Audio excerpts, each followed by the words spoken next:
Sebetulnya bagaimana dari sisi PT PAL sendiri melihat proyeksi kebutuhan armada nasional dan juga sejauh mana industri galangan kapal saat ini mampu menangkap peluang dari meningkatnya kebutuhan armada kapal? Ya, baik, terima kasih. Eh, dalam sejarah di negara manapun, industri maritim itu yang menjadi pilar utama dalam membangkitkan pertumbuhan ekonomi yang masif dan besar.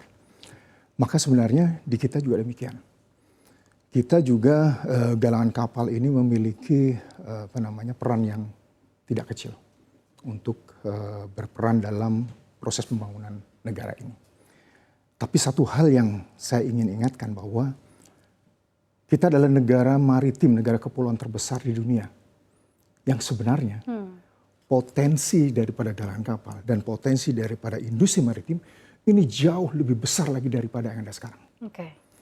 Yang kalau kemudian ini dengan serius kita jalankan, kita optimalkan, kita efektifkan untuk membangkitkan industri dalam negeri, perbedaannya akan jauh, sangat besar.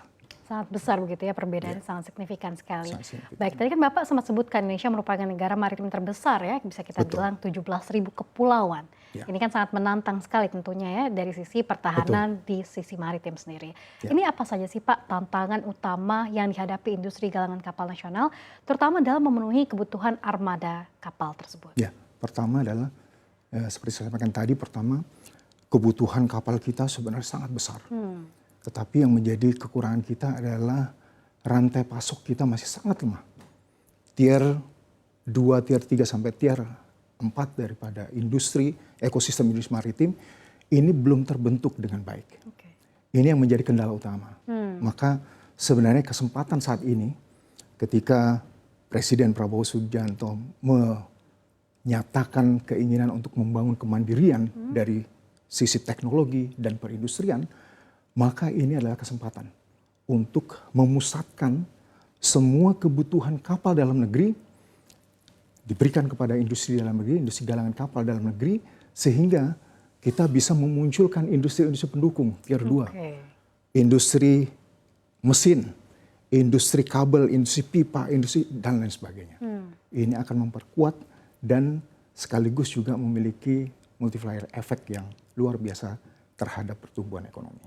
Oke, jadi cara menutupi gap tantangan tadi adalah membuat sentris ataupun mensentralkan industri galangan kapal di produksinya dari dalam negeri karena tadi multiplier effect dari sisi tier 1, tier 2 untuk produksinya begitu ya Pak. Tapi kalau kita lihat ini rantai pasoknya sendiri seperti apa dan juga bagaimana sih dari sisi sumber daya manusianya? Rantai pasok kita yang utama memang kalau di dalam kapal itu ada mesin, ya, genset, kemudian propeller, kemudian kabel, dan semua alat-alat elektronik lainnya. Rantai pasok ini saat ini kita masih tergantung penuh dari luar negeri. Tetapi kita bisa bayangkan kalau kemudian pesanan dalam negeri, kebutuhan dalam negeri ini difokuskan ke dalam negeri, dipusatkan ke dalam negeri, maka akan ada kebutuhan puluhan mesin atau bahkan ratusan mesin yang ini sudah jauh melebihi daripada skala keekonomian untuk membangun satu pabrik mesin. Nah inilah yang apa namanya potensi yang kita bisa manfaatkan untuk membangun ekosistem daripada industri pendukung di industri maritim. Oke, kalau dari PT PAL sendiri bagaimana Pak? Kita bisa bilang PT PAL ini merupakan suatu perusahaan BUMN yang memang membuat kapal militer begitu ya khususnya. Ini untuk mesinnya sendiri, kemudian sumber daya manusianya, apakah memang tenaga kerja Indonesia 100% atau mungkin ada juga mengambil tenaga ahli dari luar? Ya, pertama terkait dengan teknologi, ya, mungkin terkait dengan teknologi untuk teknologi equipment, mesin dan sebagainya kita masih tergantung dari luar. Tapi ini sebenarnya lebih pada tadi konsentrasi terhadap order dalam negeri ini akan menyelesaikan masalah itu. Yang kedua adalah masalah SDM. SDM, alhamdulillah PT PAL dalam selama ini semuanya 100% anak-anak Indonesia yang mengerjakan di sana. Baik. Dan bukan hanya itu, tapi 100% mengerjakan di sana dan sekaligus menghasilkan produk-produk yang luar biasa dan efek deterennya luar biasa. Oke, luar biasa sekali Pak. Ini saya bangga begitu ya menjadi warga Indonesia. Ternyata yang memproduksi kapal selam militer kita dan juga kapal militer kita adalah anak dalam negeri begitu ya, anak bangsa kita bisa bilang. Betul. Oke, tapi sejauh mana Pak inovasi dan juga penguasaan teknologi ini menjadi faktor penting dalam meningkatkan daya saing dari galangan kapal sendiri? Ya, jadi pertama memang untuk bisa mencapai ke tahap mampu berinovasi tentunya adalah perbaikan dulu di internal. Oke. BUMN ini harus diperbaiki terlebih dahulu. Dan sebagai satu manufacturing industri alat berat, ini juga ada satu tantangan khusus dalam melakukan perbaikan. Sehingga transformasi kami canangkan di tahun 2021, semenjak saya ditunjuk menjadi Dirut PT PAL Indonesia. Dan alhamdulillah sudah berjalan. Dan ketika transformasi ini sudah berhasil kita jalankan, maka inovasi-inovasi produk dengan teknologi tinggi, ini kita bisa hasilkan. Baik. Dan tahun 2025 ini menjadi tahun pembuktian bagi PT PAL untuk membuktikan hal tersebut.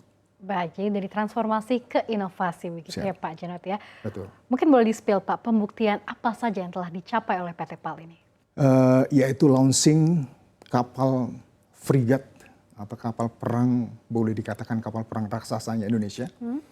Kapal frigat Merah Putih yang diberi nama KRI Bala Putra Dewa 322. Okay. Ini merupakan satu produk anak bangsa yang dikerjakan dengan efektivitas kerja yang luar biasa. Sehingga mampu di-launch pertama kali menyentuh air pada tanggal 18 Desember kemarin. Baik. Kapal selam frigate pertama buatan anak bangsa 100% begitu kapal ya Pak? Perang. Kapal perang frigate permukaan. Kapal perang frigate. Itu yang pertama.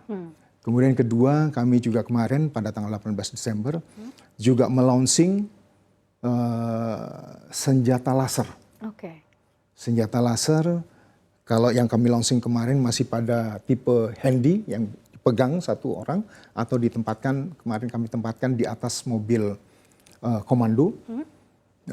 Yang kedepannya kita akan launch untuk bisa ditempatkan di setting di atas kapal perang. Untuk menghalau serangan-serangan drone yang saat ini menjadi senjata paling mematikan. Wow. Nah, ini senjata laser adalah untuk menangkal itu semuanya. Itu yang kedua. Kemudian yang ketiga, kembali lagi pada tanggal 30 Oktober kami melaksanakan uji tembak torpedo Piranha produk PT PAL Indonesia dari kapal selam otonomos, yaitu kapal selam tanpa awak. Dari kapal selam ini kemudian ditembakkan torpedo Piranha. Nah, ini menjadi capaian yang bukan saja menunjukkan bahwa PT PAL sudah bangkit dan berinovasi penuh, tetapi sekaligus juga membuktikan bahwa bangsa Indonesia mampu menghasilkan produk-produk yang berefek deteran tinggi.